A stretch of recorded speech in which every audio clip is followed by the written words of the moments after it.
नमस्कार साथियों, मैं सुबीर आप सभी दोस्तों का अपने YouTube channel research before investing पे स्वागत करता हूं, अभिनंदन करता हूं। दोस्तों आज 26 जुलाई का अपडेट है, बहुत ही महत्वपूर्ण अपडेट है। बहुत सारी चीज़ें क्लियर होंगी अबाउट NFT। तो NFT से संबंधित जो अपडेट मैं दूंगा, जो अपडेट आया हुआ है इनफैक्ट, उसको समझेंगे अगर तो बहुत सारी चीज़ें क्लियर हो जाएंगी। तो एक तो अपडेट NFT से संबंधित है, दूसरा अपडेट है जिसमें कि रोड मैप से संबंधित कुछ बातें हैं कि आगे आने वाले समय में नेक्स्ट क्वार्टर में किस तरीके से अपना इकोसिस्टम बिहेव करेगा और किस तरीके के डायरेक्शन में जा रहा है। तो इन चीज़ों को समझेंगे। वीडियो बिल्कुल आराम से देखिएगा और इसमें बहुत सारी चीज़ें क्लियर करने की कोशिश करूँगा मैं, जो कि आपको मैसेज के थ्रू समझाया गया है। उन सभी चीज़ों को देखने के बाद फिर हम मार्केट की बात करेंगे, प्राइस एनालिसिस कर लेंगे एक बार चार्ट की, और उसके बाद फिर हम लोग बाज़ार की बातें करेंगे। देखते हैं। और वीडियो स्टार्ट करने के पहले मैं आप लोगों से ये रिक्वेस्ट करूंगा कि इस डिस्क्लेमर को ज़रूर फॉलो करें कि इस चैनल और इस वीडियो के माध्यम से मैं सिर्फ ETF ब्लॉकचेन टेक्नोलॉजी, जो अनुबिस ब्लॉकचेन है उसकी, और क्रिप्टो करेंसी बाज़ार से संबंधित जानकारी देता हूँ। मेरे किसी भी जानकारी को कोई वित्तीय सलाह ना माना जाए, ये मेरा रिक्वेस्ट है आपसे। चलिए आगे चलते हैं। बिल्कुल ध्यान से देखने की आवश्यकता है। ऐसे लोगों के लिए ये ज़रूर फ़ायदा करेगा जिन लोगों को NFT के बारे में जानकारी चाहिए या आगे किस तरीके से हम लोग उसका बेनिफिट ले सकेंगे, उसके बारे में बताया गया है। चलिए अपडेट देखते हैं। एक तो अपडेट आया है हमारे पास अनुबिस लैब में, जिसमें कि ये बताने की कोशिश कर रहा है कि the next wave is arriving. एक नए वेव की बात कर रहा है कि न्यू, देख रहे हैं इस क्रिएटिव को, the next wave is arriving coming soon. कुछ होने वाला है, इस चीज़ को दर्शा रहा है ये क्रिएटिव, जिसमें कि इकोसिस्टम ग्रोथ होगा, स्ट्रेटेजिक पार्टनरशिप्स कुछ और बढ़ेंगी और रियल वर्ल्ड डिप्लॉयमेंट होगा। तो कुछ ना कुछ ऐसी डेवलपमेंट की चीज़ें होंगी जो कि एक तरीके से वेव के रूप में हम लोगों को दिखने वाला है। तो ये एक मैसेज है अनुबिस लैब पे, जो कि उन्होंने बताया है अपने कम्युनिटी को। दूसरा है हब पे आया हुआ है ये अपडेट, जिसको हम लोग समझेंगे, जिसमें बताया गया है द अल्टीमेट वैल्यू सिंगुलैरिटी इरप्ट्स। इसके बारे में अवेक NFT गवर्नेंस NFT के बारे में विस्तृत में बताया है कि इसकी क्या संभावनाएं बन रही हैं। इसको हम डिकोड करेंगे। और एक मैसेज आया है जिसमें कि हम लोगों को ये बताने की कोशिश की गई है अंडरकरेंट आर सर्जिंग, में कुछ भविष्य की रणनीतियाँ क्या होने वाली हैं उससे संबंधित ये जानकारी दिया गया है कि अनुबिस ब्लॉकचेन किस डायरेक्शन में जा रहा है और क्या सोच रहा है। इन सभी चीज़ों को डिकोड करते हैं। चलिए विश्लेषण पर चलते हैं। ध्यान से देखने की ज़रूरत है इस वीडियो को। आज ये उस मैसेज पे आए हैं जहां NFT के बारे में बताया गया है। अंतिम मूल्य सिंगुलैरिटी का विस्फोट। अवेक NFT का लक्ष्य 1 लाख, मतलब $1 लाख की संभावना है कि अवेक NFT की कीमत हो सकती है। भविष्य के सैकड़ों अरब डॉलर के साम्राज्य में असीमित लाभांश और आजीवन विशेषाधिकार। मतलब ये कहने की कोशिश कर रहा है कि यदि आपके पास या किसी व्यक्ति के पास अवेक NFT है तो वो आप समझ लीजिए कि आपको असीमित लाभांश मिलने वाला है और आजीवन विशेषाधिकार, एक आपको प्रिविलेज मिलेगा जो कि लाइफ टाइम का होगा। तो इस चीज़ को हम समझते हैं। क्रिप्टो जगत की इस ऐतिहासिक यात्रा में अधिकांश असाधारण धन सृजन के अवसरों को लोग तभी पहचानते हैं जब सब कुछ बीत चुका होता है। मतलब वही बात है, जिस तरीके से अब जिनके पास बिटकॉइन होगा, उस समय जब बिटकॉइन कुछ डॉलर्स का था, तो अभी उनके पास अगर होगा तो वो उसकी महत्व को पहचान रहे होंगे। बट ज़्यादातर लोग जिनके पास कि बिटकॉइन अभी नहीं है, या उस समय जिस समय बिटकॉइन आया था उस समय उन्होंने नहीं लिया था, तो अब तो उनको यही लग रहा है ना कि बीत गया समय, अब हम नहीं ले पाएंगे। तो इन चीज़ों को बताया गया है। तो ओरिजिन भी इस तरीके से बता रहा है कि पूरे बाजार के सामने सबसे स्पष्ट और अडिग फर्स्ट प्रिंसिपल पर आधारित घोषणा प्रस्तुत करता है।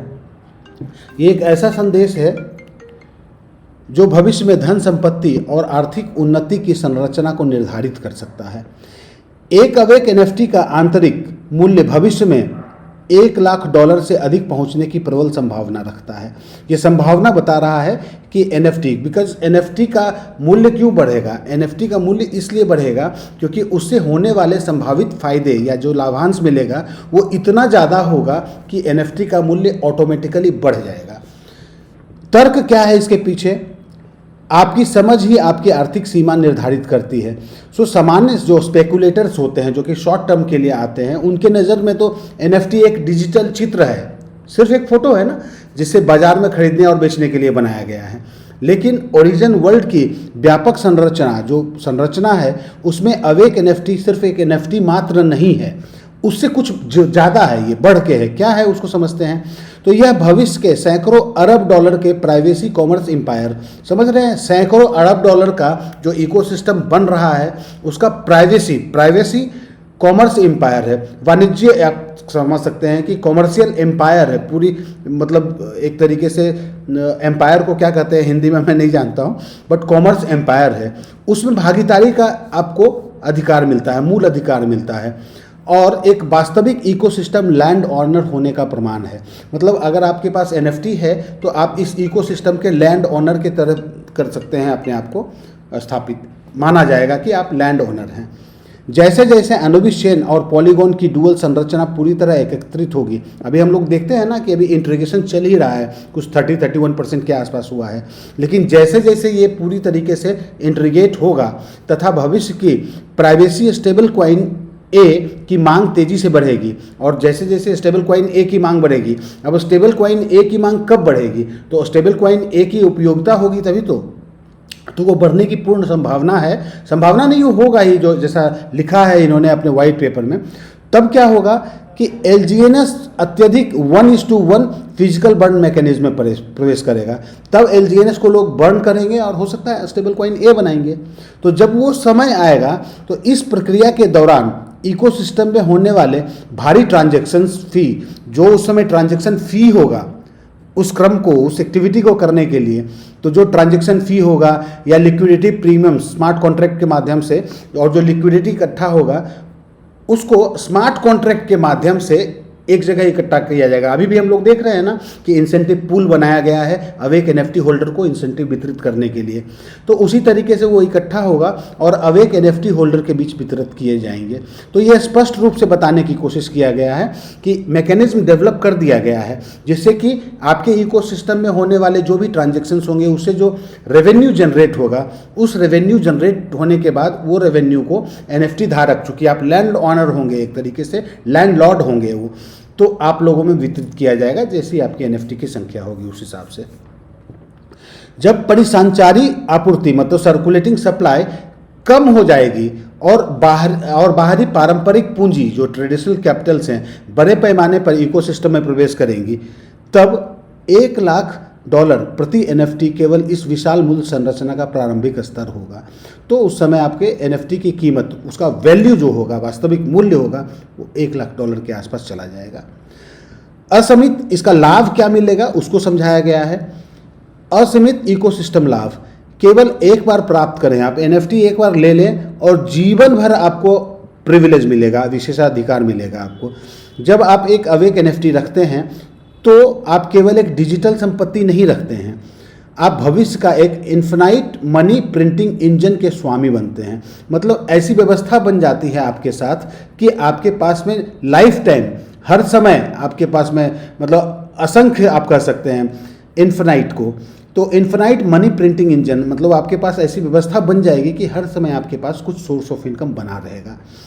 भविष्य में अवेक एनएफटी धारकों के लिए निम्नलिखित विशेष लाभ उपलब्ध होंगे। अब एनएफटी का लाभ क्या होगा, बहुत सारे लोग पूछते हैं ना एनएफटी रखने का क्या फ़ायदा होगा, उसको भी इस मैसेज के थ्रू बताया गया है कि आधारभूत प्रोटोकॉल अर्थव्यवस्था, प्रोटोकॉल इकोनॉमी जो है, उसमें अस्थायी भागीदारी मिल जाएगी। मतलब आप अस्थायित्व प्रदान कर पाएंगे जब आपके पास एनएफटी होगा। अभी तो हम लोग दौड़ भाग में लगे हैं ना कि अपना पोर्टफोलियो बढ़ाओ, एलजीएनएस ज़्यादा होने चाहिए, बट मूल रूप से आपके पास एनएफटी होना चाहिए, जो कि होगा आगे आने वाले समय में। तो जिनके पास एनएफटी होगा उनका अस्थायी भागीदारी बन जाएगा इकोसिस्टम से लाभ कमाने के लिए।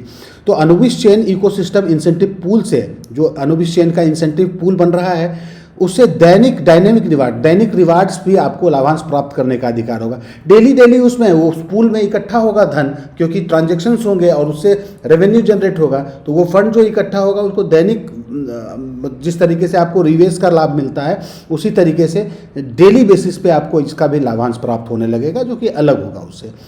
ब्लॉकचेन पर होने वाले प्रत्येक आर्थिक गतिविधि, जो देखिए आर्थिक गतिविधि का मतलब क्या हुआ, जितना भी पार्टिसिपेशन आपके ब्लॉकचेन का इस्तेमाल होगा, उसका एक भाग लगातार अवेक एनएफटी होल्डर तक पहुंचेगा, उसका एक निश्चित भाग आप लोगों को डिस्ट्रीब्यूट किया जाएगा। ये तो पहला फायदा हो गया।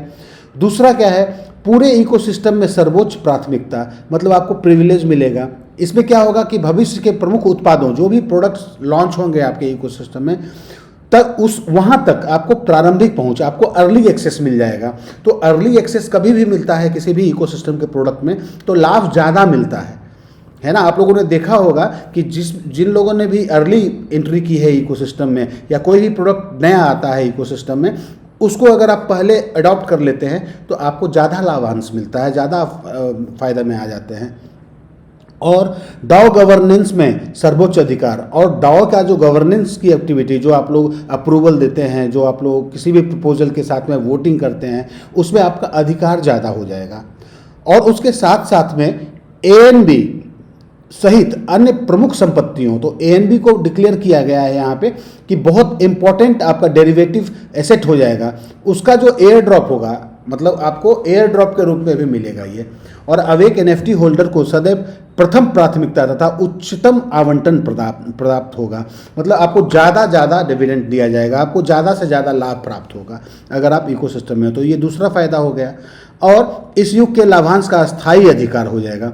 इकोसिस्टम के प्रत्येक नए विकास चरण के साथ स्मार्ट कॉन्ट्रैक्ट ऑटोमेटिकली ही अवेक एनएफटी में नए डिविडेंड राइट्स तथा अतिरिक्त लाभ जोड़ते रहेंगे। तो आपको जो भी फायदा होने वाला है इकोसिस्टम को, उस इकोसिस्टम से जो फायदा एनएफटी धारक को मिलेगा, ऐसी बातें बताई जा रही हैं। इस युग की अंतिम चेतावनी, अपने जीवन के सबसे महत्वपूर्ण अवसर को सुरक्षित रखें। ये बार बार इम्फेसाइज कर रहा है कि आप इकोसिस्टम के साथ बने रहें। क्यों? क्योंकि इतिहास का पहिया कभी किसी की प्रतीक्षा नहीं करता है। एक समय था जब कुछ लोगों ने कुछ डॉलर के मूल्य पर बिटकॉइन को महत्वहीन समझा था। देखिए, आ गई ना बात कि बिटकॉइन को तो कोई वैल्यू ही नहीं दिया था लोगों ने कुछ समय पहले। आज वही लोग केवल पछतावा कर सकते हैं। ओरिजिन के अनुसार आज अवेक एनएफटी भी अपने संभावित विस्फोट, जो एक्सप्लोजन होने वाला है, उससे ठीक पहले उसी प्रकार के मूल्य क्षेत्र में खड़ा है। मतलब अभी आपको एनएफटी जो मिल रहा है जिस कीमत पे, वो बहुत कम कीमत है। इस अवेक एनएफटी की जो असल वैल्यू है वो आने वाले समय में आप लोगों को पता चलेगा, और तब उस समय हम लोगों को पछतावा होगा कि आज के समय में हमने अवेक एनएफटी क्यों नहीं रखा था, लिया था तब, जबकि वो बहुत निम्न स्तर पर खड़ा था उसका मूल्य। इसलिए सभी एब्सोल्यूट बिलीवर से आग्रह किया जाता है कि वो शांतिपूर्ण, अनुशासन और स्पष्ट सोच बनाए रखें। आप क्लियर थॉट्स के साथ रहें। जो नॉइज़ है, बाहरी शोर है और जो डिस्ट्रैक्शंस हैं, भ्रम हैं, उसको पूरी तरह नज़रअंदाज करें। अपने एलजीएनएस स्टेकिंग को लगातार बढ़ाएं। क्यों? क्योंकि एलजीएनएस ही मुख्य टोकन है जिसके कारण कि आप किसी भी तरीके से इकोसिस्टम में किसी भी प्रोडक्ट को आप ले सकेंगे, जिसमें से कि एक एनएफटी है। अभी आ गया ना कि एनएफटी लेने के लिए आपको क्या चाहिए, एलजीएनएस चाहिए। 10,000 एलजीएनएस आप डालते हैं 360 डेज में, या आप एलजीएनएस के थ्रू आप उसमें ले सकते हैं। एलजीएनएस को आप डाई बनाइए और 15,000 डाई से आप पार्टिसिपेट कीजिए जेनेसिस 360 में।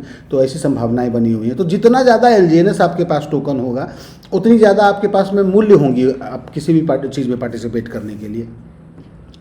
उपलब्ध प्रत्येक संसाधन का उपयोग करते हुए अधिक से अधिक अवेक एनएफटी प्राप्त करने का प्रयास करें, ये भी बताने की कोशिश किया गया है।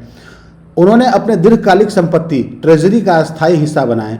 मतलब आपके पास में उन्हें अपनी दीर्घकालिक संपत्ति, जो आपका ट्रेजरी, आपकी जो ट्रेजरी होगी, उसका एक स्थायी हिस्सा बनाएं। मतलब आपको लगता है वेल्थ क्रिएशन की बात कर रहा है कि आप वेल्थ क्रिएट करने के दौर में चलिए, ताकि आपके पास में एनएफटी हो गया, और एनएफटी हो गया तो वो आपको वेल्थ क्रिएट करके देगा। कुछ समय के लिए लाभ मिलना, उसको कहते हैं कमाई कर लेने के लिए।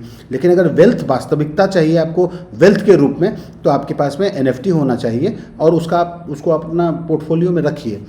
किसी भी परिस्थिति में अपने इटर्नल स्टेज में प्रवेश के इस अवसर को अल्पकालिक सोच रखने वाले सट्टाबाजों के हाथों ना जाने दें। मतलब क्या है कि जो भी आज के समय में शॉर्ट टर्म के लिए आए हुए हैं, वो लोग तो इटर्नल स्टेज में नहीं जा पाएंगे, क्योंकि उनकी विचारधारा अलग है। बट ऐसे लोग जो कि चाहते हैं कि आप इटर्नल स्टेज में जाएं, उन लोगों के लिए ये कहा जा रहा है कि आप अपना कम से कम अल्पकालिक सोच ना रखें। आप लंबे समय के लिए इकोसिस्टम के साथ बने रहें, तभी आप इटर्नल स्टेज में जाएंगे। जब ग्रेविटेशनल रिवर्सल सिंगुलरिटी का समय आएगा, तब समय और सत्य उन लोगों को ऐसा प्रतिफल देंगे जिसका मूल्य $1 लाख से भी अधिक हो सकता है। विश्वास मतलब ट्रस्ट ही वह एकमात्र कोड है जो आपको अनंत भविष्य कहा जा रहा है, इटर्निटी को वहाँ तक पहुँचा पाएगा। सो सिस्टम पे यकीन रखिए आपको बहुत बड़ा लाभ हो सकता है, ऐसा ये मैसेज में बताया गया है। इसी के बारे में ये बताया, ट्रस्ट ही एकमात्र सही उत्तर है, केवल विश्वास एक आस्था नहीं है। मतलब आप सिर्फ विश्वास कर लीजिए तो वो एक बिलीफ, एक आस्था नहीं है। एक्चुअली क्या है यह अपने स्वयं के भविष्य और भाग्य को आकार देने की क्षमता रखता है। विश्वास ही वह एकमात्र कोड है जो इटर्निटी की राह खोलता है। विश्वास ही वास्तविक शॉर्टकट है। ओरिजिन पर विश्वास करना, अपने भविष्य की सबसे बड़ी जिम्मेवारी स्वयं उठाना है। तो ये चीज़ को समझ के बार बार ये बताने की कोशिश की जा रही है कि आप ट्रस्ट रखिए इकोसिस्टम पे। इकोसिस्टम ऐसी दिशा में जा रहा है जिसकी कल्पना हम लोग नहीं कर सकते हैं। अगर ये बातें सही हैं तो निश्चित रूप से लाभांश मिलेगा और बहुत बड़ा लाभ मिलेगा लोगों को जो सिस्टम में लंबे समय तक रहेंगे। चलिए आगे चलते हैं। अब एक ये मैसेज है जिसमें कि हम लोगों को समझाया गया है, जिसमें बताया गया है कि आगे किस तरीके से Q3 में क्या स्ट्रेटजी रखी जाएगी और किस तरीके से हमारा इकोसिस्टम आगे बढ़ेगा। तो इसको बता रहा है कि गहराई में हलचल तेज हो चुकी है, मतलब कुछ ना कुछ खिचड़ी पक रही है बैक एंड पे, और एक ऐतिहासिक परिवर्तन निकट है और संभावना ऐसी है कि बहुत बड़ा परिवर्तन, ऐतिहासिक परिवर्तन आगे आने वाले कुछ महीनों में हम लोगों को दिख सकता है। अनुबिस चेन की Q3 रणनीतिक रूपरेखा पूरी तरह प्रस्तुत की गई है। 8 शक्तिशाली इंजन $1 ट्रिलियन इकोसिस्टम को गति देने के लिए तैयार हो चुका है।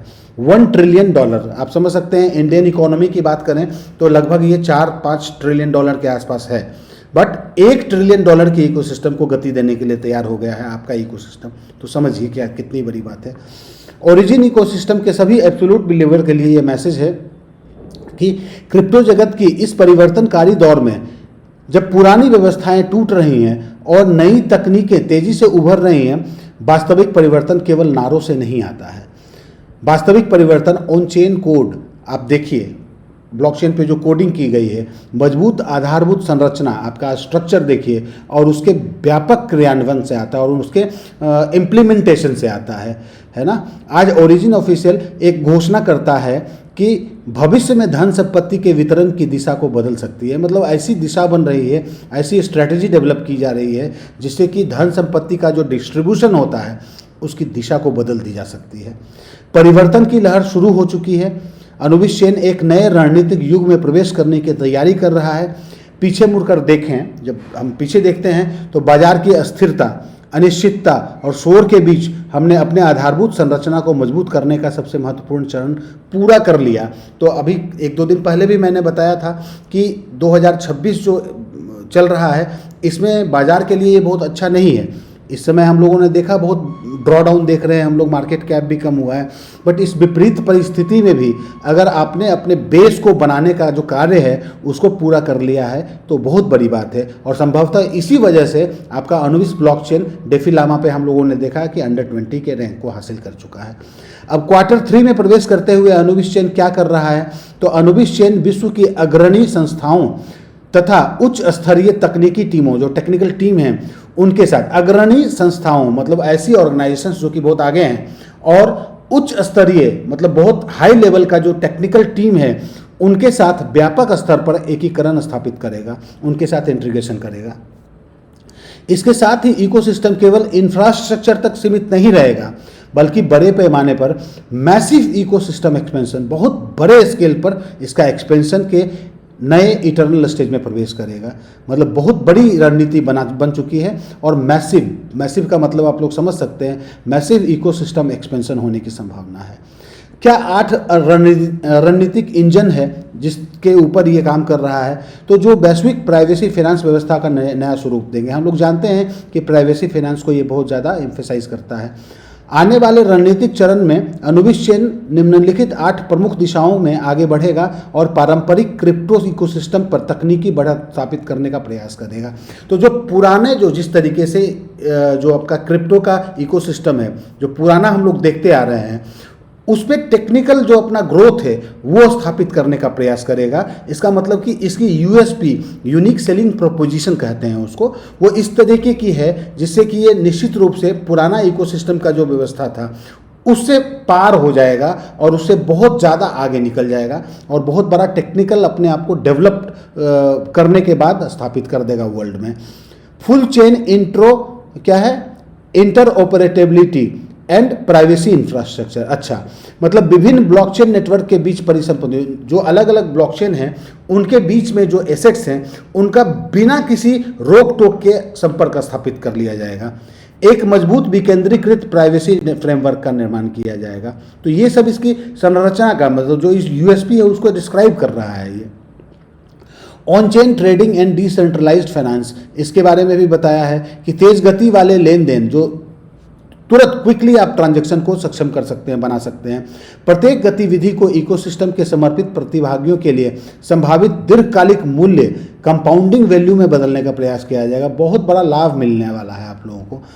Secure governance and digital identity, मतलब एनएफटी धारक जो होंगे उनका तो क्या है, सिक्योर गवर्नेंस, मतलब उनके पास शासन की जो व्यवस्था होगी उसमें सिक्योरिटी के साथ आप पार्टिसिपेट करेंगे और आपका डिजिटल आइडेंटिटी बन जाएगी आपकी, अगर आप एनएफटी धारक है तो। ऑन चेन अधिकार मिल जाएगा आपको, डिजिटल पहचान मिल जाएगी तथा अस्थायी इकोसिस्टम विशेषाधिकार। ये बहुत बड़ी बात है कि आपको एकदम स्टेबल कर दिया जाएगा, आप बिल्कुल निश्चिंत हो जा सकते हैं जब आपके पास एनएफटी हो जाएगा, क्योंकि आपको इकोसिस्टम से जो होने वाले लाभ है वो निश्चित रूप से परमानेंटली मिलता रहेगा। तो इस रूप में डेवलप किया जा रहा है। एआई एवं आरडब्ल्यूए, इसके बारे में भी हम लोगों ने कई बार बात की है, उसको आज दर्शा दिया गया है कि अत्याधुनिक कृत्रिम बुद्धिमत्ता, आर्टिफिशियल इंटेलिजेंस और वास्तविक दुनिया की परिसंपत्तियाँ, रियल वर्ल्ड एसेट को जोड़ देगा ये, और कंप्यूटेशन पावर तथा पारंपरिक पूंजी को ओरिजिन के डिफ्लेशनरी इकोसिस्टम में सम्मिलित करने का लक्ष्य किया गया है। तो ये एआई और आरडब्ल्यूए से फ़ायदा होगा आपको। कुछ Q3 के मुख्य स्ट्रेटेजिक जो टारगेट्स हैं वो क्या क्या हैं? आधारभूत संरचना का पूर्ण उन्नयन, मतलब अंडरलाइंग प्रोटोकॉल का समन्वय अब अपने उच्चतम स्तर पर पहुंच चुका है, बहुत नेक्स्ट लेवल पे हम लोग पहुंच चुके हैं, उसका अलाइनमेंट हो चुका है। इकोसिस्टम का तेजी से विस्तार हो रहा है। कॉन्सेप्ट के वास्तविक क्रियान्वयन, जो रियलिटी की ओर परिवर्तन, मतलब यूज केस को डेवलप कर दिया जा रहा है और उसका डेवलपमेंट किया जा रहा है इकोसिस्टम का। और इकोसिस्टम का वैल्यू फ्लाईव्हील जो है पूर्ण गति से कार्य करने के लिए तैयार कर रही है। जो फ्लाईव्हील है हम लोगों ने पहले भी क्लियर किया था ना कि एक दूसरा जो टोकन है एक दूसरे से कनेक्टेड है, उदाहरण के तौर पे समझने की कोशिश करेंगे तो वो एक चक्र चलेगा तो दूसरा चक्र चलेगा, फिर तीसरा चलेगा, तो पूरा फ्लाईव्हील जो है आपका वो मूव करेगा आगे की ओर। वैश्विक रणनीतिक नेटवर्क का विस्तार होगा। एक ऐसा ग्लोबल कंसेंसस नेटवर्क विकसित किया जा रहा है जो सीमाओं और बाजार चक्रों से आगे बढ़ने की क्षमता रखता है। नए युग का संदेश है अभी, अपनी स्थिति बनाए रखें और अगले क्रिप्टो वेव के लिए तैयार रहें। तो ये एक युग है जहाँ पे कि अनुविस ब्लॉकचेन कुछ ऐसी चीज़ें कर रहा है जो कि एक क्रिप्टो वेव के रूप में याद रखा जाएगा आज से आगे आने वाले समय में। कुछ शक्तियाँ अभी भी सतह के नीचे शांतिपूर्वक विकसित हो रही हैं, अभी भी बहुत सारे डेवलपमेंट्स हो रहे हैं आराम से। कुछ ऐसे उत्तर जो भविष्य में पूरी दुनिया का ध्यान आकर्षित कर सकता है और धीरे धीरे सामने आने वाला है हम सभी लोगों के सामने। तो अनुविस चेन इकोसिस्टम के व्यापक विस्तार का नया चरण आरंभ होने वाला है। जो लोग अल्पकालिक भय, शॉर्ट टर्म के जो प्राइस जो होता है वॉलेटिलिटी, उसमें भयभीत हो जाते हैं या शॉर्ट टर्म का दृष्टिकोण रखते हैं के कारण इस समय अपनी स्थिति छोड़ देंगे, वो आने वाले परिवर्तन से पीछे रह सकते हैं। तो आप लंबी सोच रखें, दीर्घकालिक दृष्टि के साथ में आप सीमित मतलब सोच के साथ मत आइए, लंबे पर्सपेक्टिव से आइए इकोसिस्टम में। इकोसिस्टम के दीर्घकालिक समर्थकों से अपेक्षा की जाती है कि वे अपने एलजीनेस तथा अन्य प्रमुख संपत्तियों की सुरक्षा बनाए रखें। जो लंबे समय के लिए, जो ऐसे कंसेंसस बिलीवर्स हैं जो कि लंबे समय के पर्सपेक्टिव से आए हैं, तो उनसे इकोसिस्टम ये उम्मीद करता है कि अपना एलजीएनएस होल्ड करके रखें और अपनी फुल स्टेकिंग स्ट्रेटजी को जारी रखें और कोशिश कीजिए कि ज़्यादा से ज़्यादा एलजीएनएस आप अपने पोर्टफोलियो में इकट्ठा कर लें। अनुविस चेन लंबे समय से इस क्षण की तैयारी कर रहा था जो अब आने वाली है। अब उसके व्यापक विकास का नया चरण प्रारंभ हो रहा है। एजीआई संचालित प्राइवेसी ब्लॉकचेन की शक्ति अगले बड़े क्रिप्टो वेव की गति देने की तैयारी में है। तो एजीआई और आरडब्ल्यूए ये अगला स्टेप है। हम लोग कई दिनों से बात करते आ रहे हैं, बट ये अब फलीभूत होने वाला है, ऐसे दिख रहा है। सो ग्रेविटी की दिशा के साथ आगे बढ़िए या उसके प्रभाव के नीचे दब जाइए, यही मैसेज है। तो अपने आप को होल्ड करके रखिए जिन लोगों के पास क्षमता है, जिन लोगों को समझ में आ रही ये बातें, क्योंकि बहुत से लोग ऐसे भी होंगे जिनको ये बातें पता नहीं क्या लगती होंगी, है ना। लोग, उनको सिर्फ रेट चाहिए, रेट नहीं तो कुछ नहीं, बहुत सारे लोग हैं। वो ठीक है, उनकी अपनी सोच है, उनकी अपनी समझ है, उनकी अपनी बौद्धिक मतलब क्षमता है, इस हिसाब से वो बात कर सकते हैं, सभी लोग स्वतंत्र हैं। चलिए, मैं उम्मीद करता हूं आपको आज अवेक एनएफटी और आगे आने वाले Q3 का जानकारी मिल गया होगा कि किस तरीके से विकास कर रहा है आपका इकोसिस्टम। अगर ये चीज़ें फ़ायदा पहुंचा रही हैं तो आपसे निवेदन है कि चैनल को डिस्ट्रीब्यूट कीजिए लोगों के साथ, अपने दोस्तों के साथ शेयर कीजिए और सब्सक्राइब जरूर करके रखिए। मैं ऐसे अपडेट्स आप लोगों को देता रहूँगा। प्राइस की ओर चलते हैं तो प्राइस तो मोर और लेस $2 के आसपास अटका हुआ है और प्राइस ना नीचे जा रहा है ना ऊपर जा रहा है। तो कहीं ना कहीं वही बात है कि वो जो प्राइस को मेंटेन करने वाला जो मैकेनिज्म है वो एक्टिवेटेड है, इस वजह से प्राइस को नीचे टूटने नहीं दे रहा है। ठीक है, और अच्छी बात अभी मेरे को एक चीज़ दिखी थी कि आप देखिए कि यहाँ पे ये है जो चार्ट, ये अनुबिस ब्लॉकचेन पे जो पॉलीगॉन का चार्ट है, और पॉलीगॉन के चार्ट में अभी हम लोग देख रहे हैं कि जो बाइंग वॉल्यूम है वो 8.25 मिलियन हो गया है और सेलिंग वॉल्यूम 8.20 हो गया। ये एक अच्छा संकेत है क्योंकि कल ये डिफरेंस सेलिंग का प्रेशर ज़्यादा था। अभी हम लोग इसको देखेंगे, यहाँ पे क्लियर होगा। यस, लगभग मोर और लेस आप ये समझिए कि इसको अगर रिफ्रेश करूंगा तो लगभग बाय वॉल्यूम और सेल वॉल्यूम करीब आ गया है, बराबर हो गया है। इनफैक्ट ज़्यादा है बाय वॉल्यूम। अगर हम उस पर देख रहे थे, डेक्स टूल पे देख रहे हैं, तो यहाँ पे दिख रहा है ये रिफ्रेश्ड है, तो लगभग इक्वल हो गया है। जहाँ पे कि सेलिंग का दबाव ज़्यादा था वो अभी अब बाइंग इक्वल आ गया है। तो संभावना ऐसी बन सकती है कि यहाँ से प्राइस सर्ज कर सके, क्योंकि बाइंग ज़्यादा होगी तो सर्ज कर सकता है प्राइस। और अभी हम लोग एक बार देख लेते हैं कि वेल्स की क्या एक्टिविटी है। हालांकि शॉर्ट टर्म जो छोटे वैल्यू का ट्रांजैक्शन है उसमें तो सेलिंग भी है, बाइंग भी है, ये तो चल रहा है। लेकिन एक बार वेल्स की एक्टिविटी देख लेते हैं तो उससे पता चलेगा कि क्या बाइंग आ रही है या नहीं आ रही है। तो 10,000 से ऊपर वाले तो अभी दिख रहा है कि बाइंग आई है, और इसी कारण से ये जो बाय वॉल्यूम का लेवल था जो कि कम था सेल वॉल्यूम से, बहुत ज़्यादा कम था, $2-3 मिलियन से कम था, तो वो अब इक्वल हो गया है। तो शायद मुझे लग रहा है कितनी देर से एक भी सेलिंग नहीं दिखी है। हाँ, मतलब 14 घंटे के बाद से 12 घंटे से एक भी मतलब 10,000 से ऊपर की जो ट्रांजैक्शन हुई है जिसमें सेल का ट्रांजैक्शन एक भी नहीं है, तो ये सारे बायर्स बैठे हैं, इसलिए ये गैप जो है फिल हो गया है। तो देखते हैं, उम्मीद ही कर सकते हैं कि हाँ प्राइस थोड़ा सर्च करे, बट उससे क्या होगा, कुछ नहीं होता है। वो प्राइस ऊपर जाएगा, फिर से सेलिंग आएगी, लोग प्रॉफिट बुक करेंगे, तो ये चलता रहेगा। एक बार हम लोग देखने की कोशिश करते हैं कि GLGNS की क्या स्थिति है। तो GLGNS का प्राइस चार्ट अगर आप लोग देखेंगे तो ये बिल्कुल जैसा पहले से हम लोगों ने प्रेडिक्ट किया था, प्रेडिक्ट नहीं मतलब एक तरीके से चार्ट पे एनालिसिस किया था, तो इस सपोर्ट को रेस्पेक्ट किया हुआ है अभी तक, और इस सपोर्ट को रेस्पेक्ट ही नहीं किया है, थोड़ा सा प्राइस ऊपर भी गया है ना, लगभग 1,15,000 के आसपास का प्राइस है। तो मैं तो उम्मीद कर रहा हूँ कि ये 1,21,000 तक आए। अब देखते हैं कि क्या फिर से रीटेस्ट करके ऊपर जाएगा या कंटिन्यूसली ये चला जाएगा ऊपर। और संख्या भी होल्डर्स की बढ़ गई है 1,26,000 के आसपास। तो ये तो रहा प्राइस चार्ट और एनालिसिस। ज़्यादा इसमें अभी कुछ बात करने का नहीं है, इसलिए अभी इस पर मैं ज़्यादा डिस्कस नहीं करूँगा, बट चीज़ें ठीक लग रही हैं मुझे। इसमें भी बाई वॉल्यूम और सेल वॉल्यूम ठीक है। एक बार क्रिप्टो बाज़ार की स्थिति देख लेती है तो बाज़ार में कल से ज़्यादा बेहतर स्थिति हुई है। पिछले 24 घंटे में 0.5% के आसपास मार्केट कैप बढ़ा है, लेकिन मोर और लेस जो हमारा फियर एंड ग्रीड इंडेक्स है उसमें जो हमारा स्कोर है वो फियर के ही तरफ है। तो ये अभी न्यूट्रल जोन में जाने को बहुत स्ट्रगल कर रहा है। और बिटकॉइन में देखते हैं तो बिटकॉइन वहीं स्थिर बना हुआ है, लगभग मार्केट स्थिर है, कंसोलिडेशन फेज में है, डिसीजन नहीं ले पा रहा है मार्केट कि इनको बुलिश जाना है या बेयरिश होना है। तो अभी स्थिर बना हुआ है मार्केट। और अगर मार्केट में कुछ भी पॉजिटिव न्यूज़, अभी ये बिल्कुल न्यूज़ के ऊपर निर्भर करता है, जो जियो पॉलिटिकल सिनेरियो बना हुआ है, तो अगर थोड़ा सा भी पॉजिटिव न्यूज़ आएगा तो ये तुरंत न्यूट्रल में चला जाएगा। तो ऐसे मोड़ पे, कगार पे आके ये अटका हुआ है। तो उम्मीद करता हूँ कि आप लोगों को स्पष्ट हो रहा होगा कि किस तरीके से मार्केट बिहेव कर रहा है और आपका इकोसिस्टम किस तरीके से आने वाले भविष्य में की दिशा तय कर रहा है। सो आज के लिए बस इतना ही। मस्त रहिए आप लोग। कल फिर मैं मिलता हूँ नए अपडेट के साथ में। बहुत बहुत धन्यवाद।